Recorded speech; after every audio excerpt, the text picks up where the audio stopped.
cérémonie de lancement de l'atelier de concertation avec les responsables des radios partenaires du projet Média Sahel au Mali organisée par l'Agence française de développement média et CIFI. Les détails au cours de cette édition. Les présidents et mandataires des regroupements professionnels étaient face à la presse ce mercredi 23 septembre au Conseil national du patronat du Mali pour soutenir la liste de candidatures du président sortant Mamadou Senseng Coulibaly. Chers téléspectateurs, bonsoir à tous et bienvenue à cette édition. Comme annoncé dans les titres, l'Agence française de développement média et CIFI, en partenariat avec la Haute Autorité de la Communication du Mali et le ministère de la Jeunesse et des Sports, a organisé ce mercredi la cérémonie de lancement de l'atelier de concertation sur le sujet Média Sahel sous le haut patronage de M. Fodje Touré, président de la Haute Autorité de la Communication. Suivons les reportages.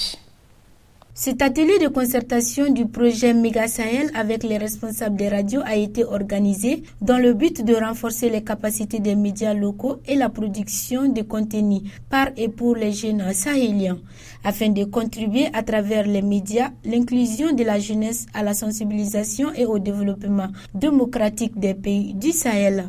François Thiraud, directeur de l'Agence française de développement au Mali. Cet atelier montre que le projet avance de façon très satisfaisante et pour cela je vous en remercie vivement, malgré un contexte peu favorable, notamment avec la crise sanitaire qui a dans nos pays du Sahel réduit l'activité, supprimé la possibilité de réaliser d'effectuer des voyages. Donc ça n'a pas été un contexte propice à l'avancée de ce projet, mais malgré tout, on voit aujourd'hui avec la tenue de cet atelier que le projet a avancé et je sais que vous avez notamment mis en place des supports innovants avec les réseaux sociaux, ainsi que WhatsApp pour que ce projet puisse être mis en œuvre et se dérouler de manière satisfaisante. La présence de Mathieu Edouin, qui représente l'ambassadeur de France au Mali, n'est pas anodine. Ce projet est financé par l'AFD, mais il est avant tout porté par la France. L'AFD est un opérateur du gouvernement français, l'opérateur financier du gouvernement français. Donc c'est un projet, je ne vais pas couper l'herbe sous le pied de mon collègue, mais c'est un projet vraiment, vraiment important pour la France. En ce sens que, alors que le Mali connaît une crise profonde depuis 2012, il nous paraît important d'accompagner la restauration, la consolidation de la cohésion sociale au Mali et l'appui à la jeunesse nous semble un enjeu vraiment essentiel, vraiment fondamental. Et donc nous nous réjouissons de la mise en œuvre de ce projet. L'aspiration des jeunes au Mali, des jeunes femmes évidemment, important, les jeunes femmes et des jeunes hommes, constitue selon nous un ferment très puissant justement pour renforcer, redynamiser cette cohésion sociale. La jeunesse est par définition pleine d'idéal, pleine d'aspiration pour le futur, pour l'amélioration de ses conditions de vie. Et donc nous comptons beaucoup sur la jeunesse malienne et je sais qu'elle est au rendez-vous pour justement renforcer cette cohésion sociale qui en a bien besoin dans de nombreuses régions du pays. Mesdames et messieurs les directeurs et responsables des 24 radios sélectionnées dans le cadre de ce projet, c'est un plaisir de débuter avec vous cet atelier de travail où seront abordées des problématiques importantes comme l'inclusion des jeunes dans le débat public, je viens d'en parler, de la radio comme vecteur de cohésion sociale, du journalisme sensible en période de conflit, de la prise en compte du genre, mais également de la lutte contre la désinformation. La France, à travers l'ambassade et l'AFD, sont particulièrement sensibles à la promotion, voire à la libération de la parole des jeunes femmes et des jeunes hommes dans les médias maliens, mais également à la fiabilité du contenu des informations diffusées, surtout à l'heure où la désinformation frappe les réseaux sociaux et certains médias. Et je me réjouis des propos de Monsieur le Président de l'URTEL qui a mis en valeur la qualité et l'engagement des jeunes dans les régions maliennes en particulier. Vous avez cité donc Tombouctou, où non seulement vous êtes des vecteurs de communication, mais vous êtes des producteurs d'informations. Et pour cela, je vous en remercie chaleureusement, car c'est par votre implication, par votre engagement, que ce combat sera gagné. Donc, mesdames et messieurs les responsables de radio, c'est vous en tant que responsables qui portez ces messages et cette information de qualité. Et c'est grâce à vous et à vos équipes sur le terrain qu'elle pourra se diffuser ici à Bamako, mais dans toutes les régions du Mali. Mathieu Edouard, représentant de l'ambassadeur de la France au Mali, dira que la France est très attachée à promouvoir dans le monde de médias en général, au Sahel en particulier, pour l'accès à une information fiable et de qualité. Et je suis très heureux aujourd'hui, au nom de son Excellence Monsieur l'ambassadeur de France, Joël Meyer, de pouvoir parrainer ce lancement de l'atelier de concertation sur le projet Média Sahel. Je serai très bref, beaucoup a déjà été dit. Cela étant, je souhaitais simplement rappeler, et François l'a déjà dit, à quel point la France était très attachée à promouvoir dans le monde de manière générale, au Sahel en particulier, et singulièrement au Mali où nous nous situons, l'accès à une information fiable, l'accès à une information de qualité, répondant également aux attentes des populations et en particulier de ces classes les plus jeunes. Vous le savez tous mieux que moi, l'accès à cette information fiable et de qualité joue en effet un rôle absolument primordial, plus encore de nos jours peut-être qu'auparavant, pour le développement chez les plus jeunes d'une conscience citoyenne, d'un engagement responsable au service de la société et au service, parfois, de leur pays. Le Sahel et les 3 pays qui sont concernés par ce projet, le Mali, le Burkina Faso et le Niger, sont actuellement traversés par des courants, parfois favorables, d'autres fois plus contraires, sur les plans sécuritaires, sur les plans politiques, sur les plans sociétaux. Et à cet égard, les acteurs du monde de la communication, que ce soit les autorités de régulation des médias, que ce soit évidemment les médias eux-mêmes, jouent donc un rôle majeur en matière de cohésion sociale. Et vous le savez bien, ces dernières années, la France a su conduire un certain nombre d'appuis dans le renforcement des capacités des médias, que ce soit en termes de dons de matériel audiovisuel, il y a déjà plusieurs années, que ce soit en termes de formation de journalistes, peut-être certains dans la salle, et je reconnais déjà quelques visages familiers, en ont bénéficié, que ce soit en termes de formation des formateurs dans le domaine des médias, ou encore de lutte contre la désinformation. Et pour le perfectionnement également, dans la maîtrise de la langue française, qui est encore aussi un vecteur que je crois essentiel au Sahel, dans les pays d'Afrique francophone, pour justement la diffusion de l'information. Donc ce projet Média Sahel, sur 4 ans, le représentant de CFI l'a rappelé, a véritablement pour vocation donc de renforcer à nouveau les capacités de traitement de l'information, de lutte contre la désinformation. Cela a été rappelé avant moi, la multiplication ces derniers mois, ces dernières années, d'infox, comme on dit en français, de désinformation, de fausses nouvelles, voire parfois leur instrumentalisation, ne contribue pas évidemment à améliorer la cohésion sociale, la situation générale de ces pays, des pays du Sahel dans lesquels nous nous situons. Et enfin, la participation citoyenne de la jeunesse est également donc un outil que nous croyons absolument essentiel pour la conscience des sociétés du Sahel. Voilà.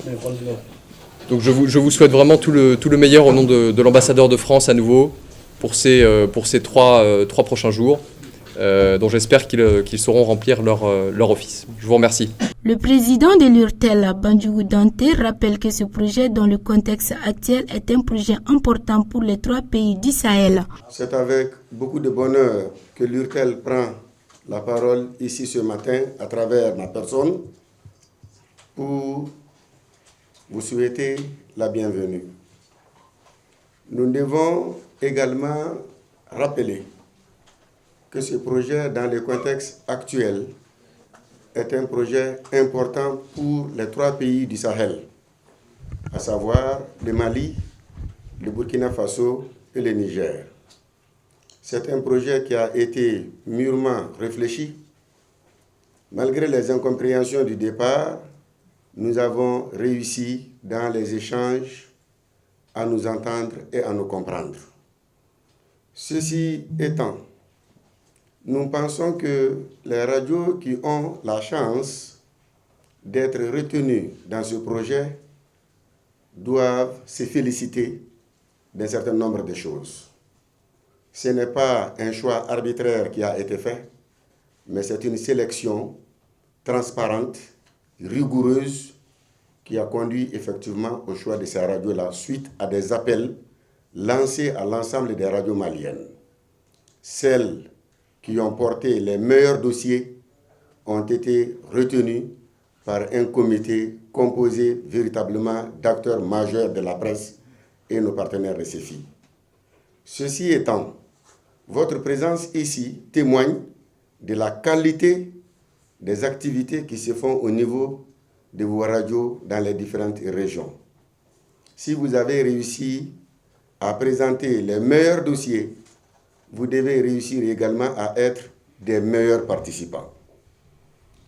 Vous avez une chance extraordinaire en ayant devant vous des professionnels qui vont s'entretenir avec vous sur des sujets essentiels, notamment les bases du journalisme, le rôle de la jeunesse dans le contexte actuel, les questions de genre, sont des sujets aujourd'hui qui véritablement concernent toute personne qui veut faire une bonne carrière dans le monde des médias.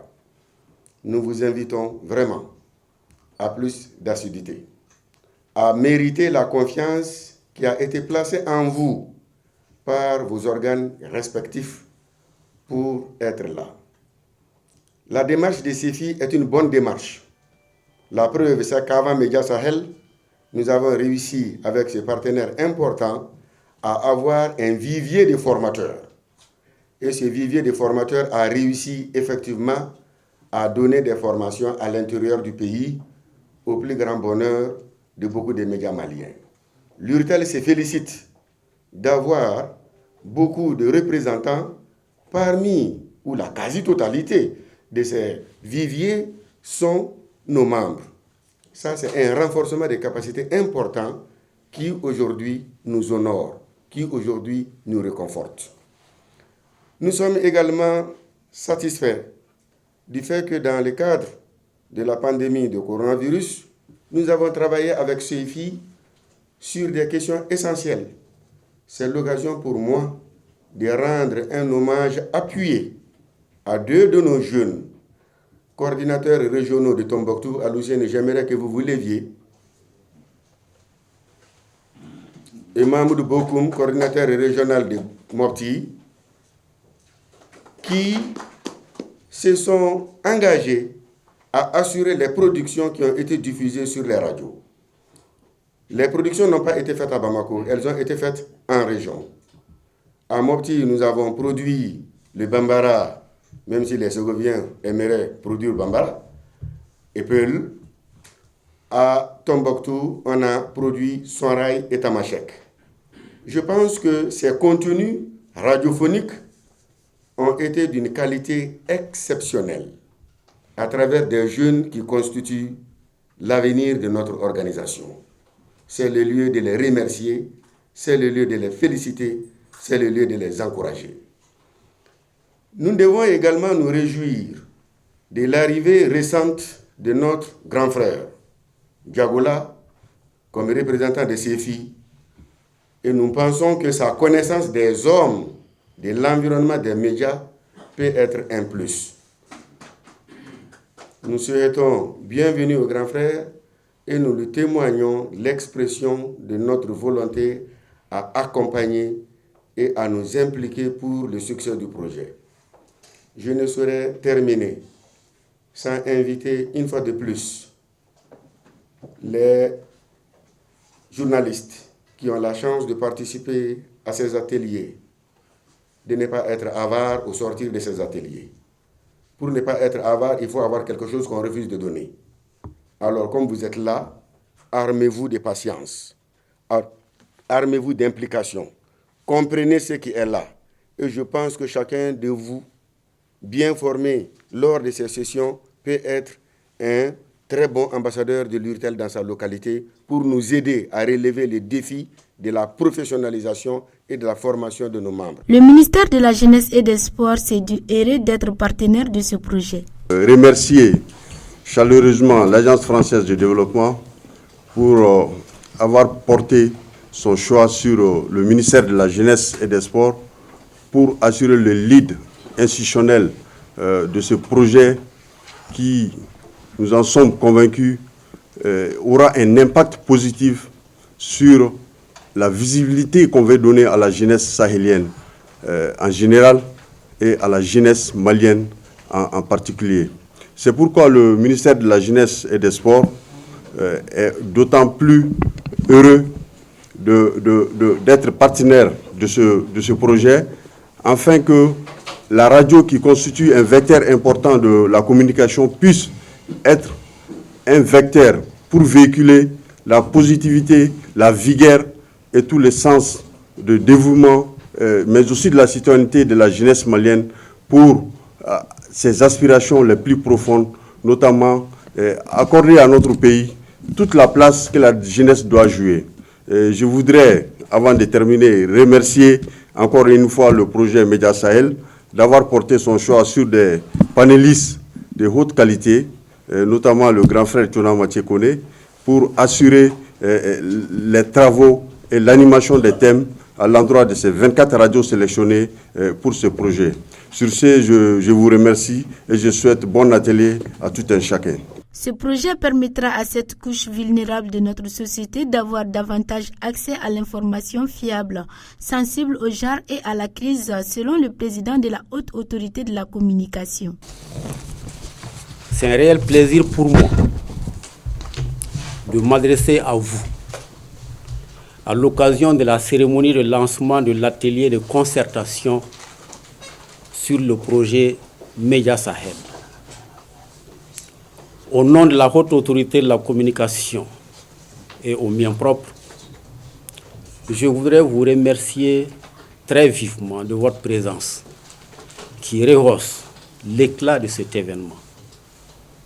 Mesdames et messieurs, Média Sahel est un projet de 8,3 millions d'euros, financé en subvention à hauteur de 8 millions d'euros par l'Agence française de développement AFD et 300 000 euros sur fonds CEFI Média pour une période de 4 ans dans 3 pays de la sous-région, le Burkina Faso, le Mali et le Niger.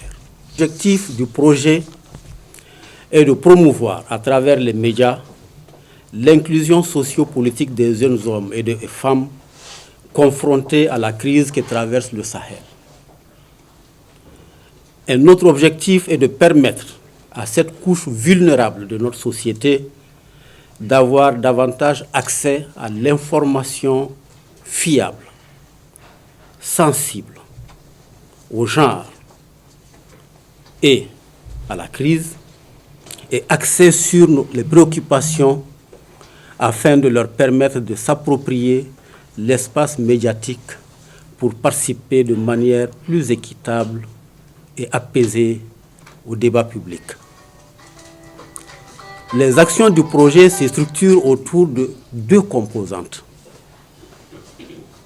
Le renforcement des capacités des médias locaux et la production de contenu par et pour les jeunes sahéliens. Média Sahel veut donc contribuer à travers les médias à l'inclusion de la jeunesse, à la sensibilisation et au développement démocratique des pays du Sahel. Pour la mise en œuvre du projet, CEFI a signé des conventions de partenariat avec la Haute Autorité de la Communication, la Maison de la Presse, à travers son comité éthique et déontologie, l'URTEL, le studio Tamani de la Fondation Hirondelle et certains départements ministériels, notamment le ministère de la Jeunesse. Au Mali, 24 radios sont bénéficiaires du projet après avoir été sélectionnées suite à un appel à candidature. Je n'ai aucun doute que grâce à Média Sahel, elles seront mieux outillées pour permettre à la jeunesse malienne de s'affirmer à travers les médias et de se sentir citoyens responsables. Mesdames les directrices et messieurs les directeurs des radios bénéficiaires, le projet Média Sahel vous donne l'occasion de jouer un rôle très important dans le processus de paix et de stabilisation de notre pays. Qu'il me soit alors permis de saluer ici l'esprit et la vision du projet Média Sahel, de bâtir une notion de citoyenneté en incluant nos jeunes hommes et femmes dans le processus de production, de traitement et de diffusion de l'information. Une information fiable, juste, crédible et saine. Monsieur le représentant de l'ambassadeur de France au Mali, le projet Média Sahel est l'illustration, encore une fois, de l'excellence de la coopération multidimensionnelle qui existe si heureusement entre la France et le Mali. C'est le lieu de saluer la présence de la France aux côtés de la Haute Autorité de la Communication depuis les premières heures de son installation. Je suis convaincu que cette présence sera constante et encore plus dynamique. Je voudrais alors vous en féliciter et remercier très chaleureusement au nom de la Haute Autorité de la Communication et de l'ensemble de la grande famille des médias du Mali.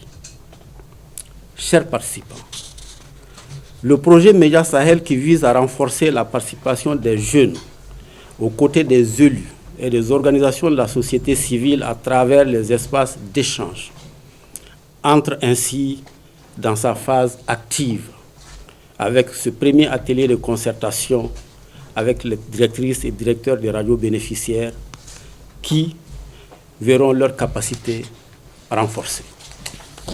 En outre, il est prévu une série d'actions dont l'objectif final sera l'augmentation dans les médias des espaces d'échange et d'expression dédiés à la jeunesse et le renforcement d'une conscience citoyenne active et responsable.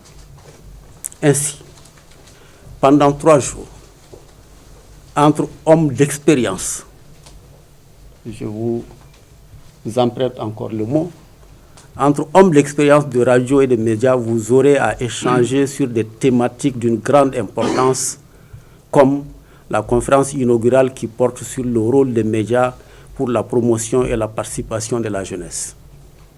Vous aurez également à discuter dans les panels de sujets comme le rôle de la radio dans un contexte de crise, le journalisme sensible au genre et à la place des questions de genre dans le projet Média Sahel. Excellence, Monsieur l'ambassadeur, représenté ici par son conseil chargé de la presse et de la communication, Mesdames et Messieurs, avant de clore mon propos, permettez-moi de féliciter les initiateurs de Média Sahel, les partenaires, mais aussi les responsables des médias engagés dans cette démarche que soutient la Haute Autorité de la Communication avec un grand intérêt. La conjugaison de tous ces efforts et la fédération des expertises permettront, je suis certain, de jeter les bases d'une collaboration mutuellement bénéfique, gage de promotion du civisme et de la citoyenneté responsable. En souhaitant bon vent à notre projet commun, je déclare ouverts les travaux de l'atelier de concertation avec les directrices et les directeurs des radios bénéficiaires du volet renforcement des capacités du projet Média Sahel. Je vous remercie de votre très aimable attention. Pour rappel, 24 radios du Mali ont été sélectionnées pour l'exécution de ce projet. Pour préserver l'unité du secteur privé afin d'utiliser la transition politique qui se désigne dans notre pays comme une opportunité pour adopter les réformes économiques tant attendues par les entreprises en vue d'améliorer le fonctionnement du Conseil national pour le patronat du Mali, les membres du bureau sortant sont plus que jamais déterminés pour soutenir la liste de candidatures du président sortant Mamadou Sensé Koulibaly pour un autre mandat. Au CNPM, on a la coutume de ne pas communiquer. C'est une alliance entre les chefs d'entreprise parce que c'est toujours sur le consensus qu'on a fonctionné jusqu'à maintenant. Communiquer ou ne pas communiquer, l'ensemble des votants, c'est 155 personnes cette année. On se connaît tous et on n'a pas l'habitude de démarcher. On se donne des délais, on se donne des moyens pour qu'on s'entende et proposer un bureau concurrentiel. Et de ce fait, on était en pourparlers avec la partie adverse. Et jusqu'à maintenant, on est en concertation parce que c'est l'habitude au CNPM jusqu'à ce que les élections arrivent. En ce moment, on va aller aux élections. Ce n'est pas parce qu'on ne sait pas communiquer ou autre chose, c'est simplement le respect de nos engagements, le respect des alliances entre les entrepreneurs. Pour le soutien de Mamadou Sensé Koulibaly, sa réélection permettra de renforcer le secteur privé afin de relever les défis et les perspectives des années à venir, suivant leurs interventions. Et tout à l'heure, quand on a parlé de la question de CATI 24 en ce qui concerne les impôts, il faudra aussi vous soucier des entreprises qui travaillent et qui ne sont pas payées aussi. Parce que travailler et payer ses impôts, ça va ensemble. Donc, quand vous serez quelque part, n'oubliez pas de dire est-ce que les entreprises sont payées correctement. Voilà, par rapport à la question des listes, si les listes ont été validées, effectivement, d'abord, dans un premier temps, il faut déposer les listes. Donc, les deux listes ont été déposées. Et le constat fait par les huissiers, c'est qu'il y a des doublons. Donc, suite à ce que Sidi Danyoko vous avait expliqué en disant que beaucoup ont écrit pour contester de leur présence sur la liste adverse, alors notification a été faite à l'organisateur des élections qui doit en tirer toutes les conséquences. Chers amis et chers frères, la mission du CNPM, je vais le résumer en si peu de temps. Le CNPM étant la structure faîtière des fédérations et des regroupements, résume sur le fait que les différents problèmes posés par ces différents regroupements et ces fédérations remontent au niveau de la structure faîtière. Et donc, par conséquent, le CNPM, il est là, en ce moment-là, pour pouvoir gérer les différents grands problèmes des différents secteurs, avec les regroupements, avec une mission qui est de défendre les intérêts du secteur privé. Donc, quelque part, une structure de syndicats que des opérateurs économiques. Voilà résumé un peu la mission. Je vous remercie. Merci, Edouard. Il n'y a pas eu de discrimination. Simplement que, en fait, les femmes chefs d'entreprise, même s'il y en a beaucoup, des femmes responsables d'associations, il n'y en a pas beaucoup. Donc, or, il faut être président d'un groupement professionnel pour quand même prétendre à être membre du bureau. Sinon, en réalité, nous avons essayé de faire en sorte que les femmes puissent se retrouver. Et je pense que dans notre projet d'activité, nous voulons faire en sorte qu'il y ait en fait un réseautage des femmes membres du patronat. Mais malheureusement pour nous, ça ce n'est pas de notre ressort. En réalité, nous allons faire en sorte que les femmes chefs d'entreprise, il y en a beaucoup, puissent se retrouver dans un réseautage et puissent se retrouver un peu partout dans des associations et membres et présidentes de ces associations pour prétendre à être membres du bureau du patronat. Le problème est à ce seul niveau. Il n'y a pas de discrimination, sauf qu'on n'a pas un large choix de femmes présidentes d'associations. Parce que c'est les groupements professionnels qui se retrouvent au niveau du patronat.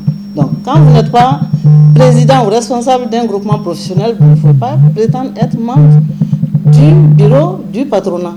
C'est le seul problème. Il n'y a aucune discrimination. Nous, notre stratégie, c'est de porte à porte.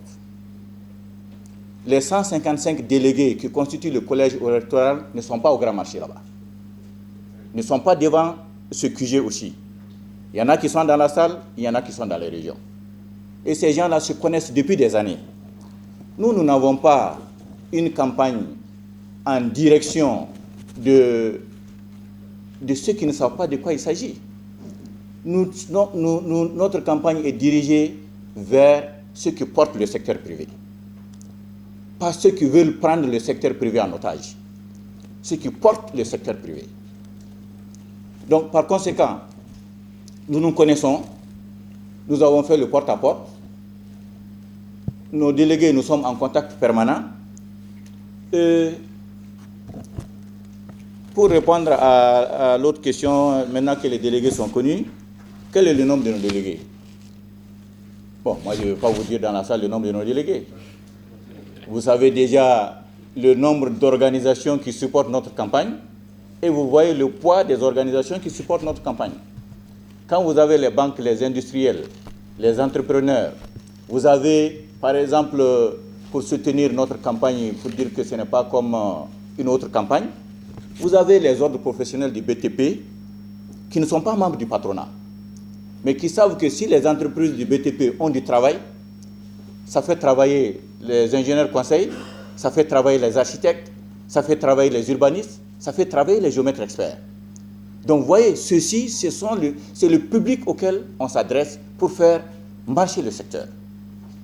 Maintenant, si vous vous adressez à des gens qui ne connaissent même pas le secteur, qui pensent qu'on est dans le cadre d'une élection présidentielle et qui pensent encore qu'il est possible d'avoir de l'argent ou de ceci, cela, non.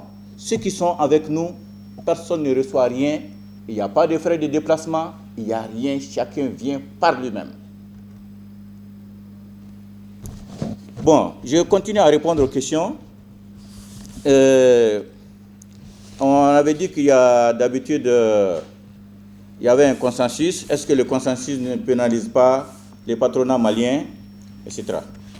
Vous savez, pénaliser, non. Dans la vie, il faut toujours chercher un consensus. Le conflit, ça ne marche pas. Si vous voyez cette année qu'il y a 2 listes, quelque part c'est parce que le bureau sortant a beaucoup travaillé. Ça fait plus de 30 ans que ce patronat-là existe. Certains, si on diminue 30 ans de leur âge, vous voyez, c'est en ce moment qu'on pourra savoir vraiment le temps que ce patronat-là a fait. Il est pratiquement à son 3e président. Donc, le fait que ce bureau a été agressif, ce bureau a porté les revendications du secteur privé, c'est ce qui fait qu'à l'intérieur du bureau, il y a des gens qui se battent pour que l'équipe qui a gagné continue encore de porter le secteur privé dans ses bras. Maintenant, il se peut qu'il y a des gens cette réussite gêne, ça c'est leur plein droit. Ils ont aussi leur façon de faire ce qu'ils ont à faire. C'est normal. C'est-à-dire qu'il faut comprendre chacun dans son contexte. Ce n'est pas la peine de s'accuser, mais chacun sait pourquoi il fait ce qu'il fait. La concurrence a été, maintenant que la concurrence a été imposée, quel est le programme? Vous savez, il faut comprendre comment ce patronat la marche. Le patronat, c'est l'ensemble des patrons. C'est l'ensemble des groupements professionnels et des patronats régionaux. Donc, chacune de nos organisations professionnelles tient des assemblées générales qui donnent sa légitimité. À l'issue de chaque assemblée générale, il y a les revendications. Il y a les revendications qui sont notées, qui sont issues de ces assemblées générales. Donc, parmi ces revendications, il y en a qui sont à notre niveau et il y en a qui ne sont pas à notre niveau. Celles qui sont à notre niveau, c'est simple. Dans beaucoup d'organisations, les gens ne payent pas les cotisations. Ça, c'est à notre niveau, on n'amènera pas ça au patronat. Mais quand on a des différends au niveau, quand on a des différends avec l'administration, quand on a des projets de loi que le gouvernement veut passer et qui ne correspondent pas à ce que nous voulons, dans des choses comme ça, on revient vers le patronat. Donc, le programme du patronat, en résumé, c'est l'ensemble des revendications sectorielles des 39 groupements professionnels rassemblés, c'est ce qui fait le programme du patronat.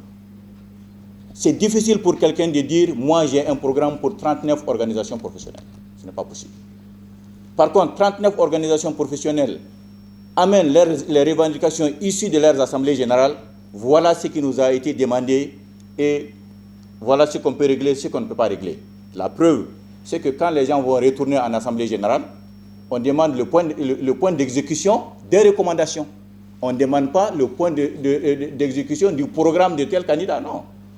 Vous avez été chargé d'une mission, voilà nos problèmes. À quel niveau nos problèmes ont été réglés? Quelles sont les recommandations à maintenir?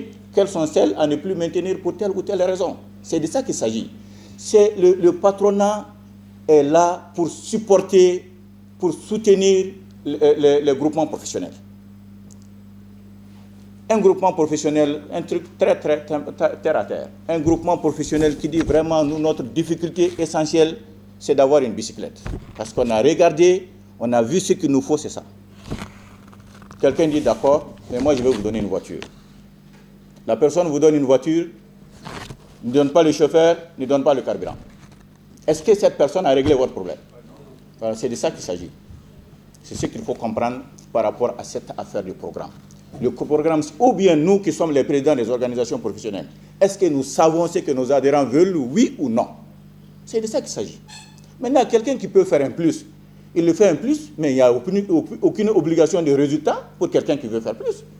On ne peut pas tenir quelqu'un parce que moi j'ai dit je vais vous faire ça, même si vous n'avez pas demandé après, si je ne fais pas ça, il n'y a rien. Par contre, les recommandations issues des assemblées générales, le point sera fait. Et le bureau sera jugé sur la base des résultats obtenus. Comment les délégués doivent venir? Il a fallu que la presse s'y mette. D'abord une question, comment les délégués doivent venir? Ensuite, on a dit qu'il a fallu que la presse s'y mette pour qu'on organise cette conférence de presse. Non, je ne pense pas.